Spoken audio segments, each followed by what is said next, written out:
अरे सोहन, देख भोलू की फसल कितनी अच्छी हो रही है। भोलू दिन प्रतिदिन पैसे वाला होता जा रहा है। कुछ दिनों बाद ये हमसे भी अधिक पैसे वाला हो जाएगा।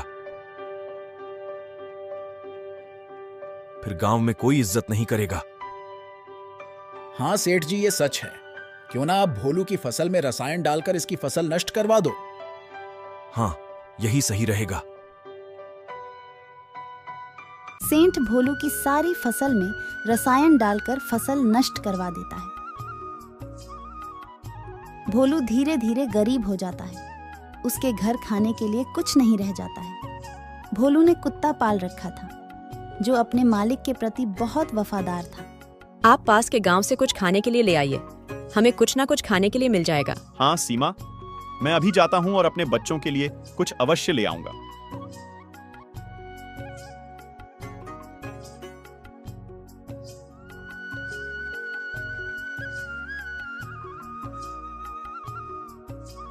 भाई, हमें कुछ खाने के लिए दे दो, हमारे बच्चे कई दिनों से भूखे हैं।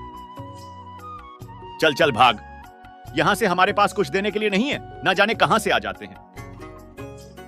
बहन, हमें कुछ खाने को दे दो, हमारा परिवार कई दिनों से भूखा है। थोड़ा ही खाने को दे दो, ईश्वर आपका भला करेगा। ईश्वर सबका भला करेगा तो तेरा भला क्यों नहीं करता? हमारे पास दान देने के लिए नहीं है। तुम्हारा तो यही काम है। आगे जाओ।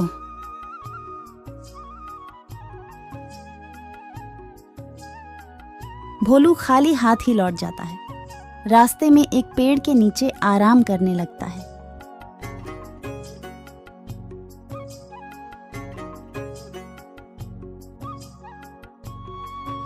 बेटा, तुम बहुत दुखी लग रहे हो। क्या हुआ बेटा, परेशान क्यों हो? भोलू सारी बात दादी को बताता है।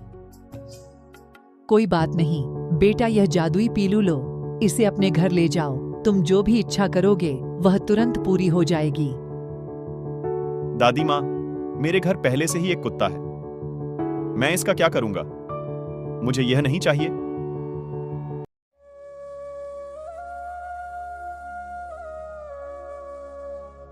अरे भोलू, तुम्हारा कुत्ता बहुत वफादार है। क्यों ना तुम इसको मुझे दे दो, मैं तुम्हें इसके बदले 10,000 रुपए दूंगा। भोलू अपने मन में सोचता है, क्यों ना मैं सेठ जी को अपना कुत्ता बेच दूं।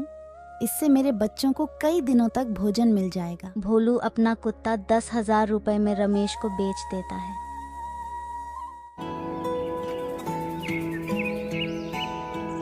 कुछ दिनों बाद भोलू के पास पैसे नहीं बचते हैं। अब फिर भोलू के पास कुछ भी खाने को नहीं रह जाता है। भोलू भोजन के लिए पास के गांव की ओर चल देता है।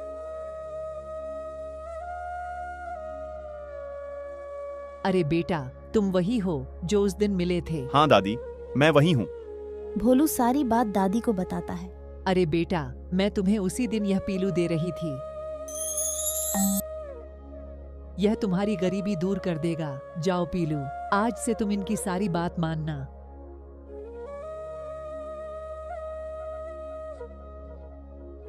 भोलू पीलू को लेकर अपने घर आ जाता है। पीलू, तुम हम सबके लिए खाना मंगा दो। पीलू अपने जादू से भोलू की फसल शीघ्र तैयार कर देता है। भोलू की सारी गरीबी दूर हो जाती है और धीरे धीरे अमीर होने लगता है। अरे सोहन, हमारे किए पर सारा पानी फिर गया। न जाने कहां से इतना अमीर होता जा रहा है। अब क्या करना चाहिए? मेरी समझ में कुछ नहीं आ रहा। हाँ सेठ जी, आप सही कहते हो, मेरी भी कुछ समझ में नहीं आ रहा है। तुम कौन हो? मैं दूसरे ग्रह से आया हूँ। आज से तुम दोनों भोलू की फसल नष्ट नहीं कर पाओगे, बल्कि उनकी रक्षा करोगे। पीलू रमेश और सोहन को अजूबा बना देता है। रमेश और सोहन भोलू की फसलों की रखवाली करने लगते हैं।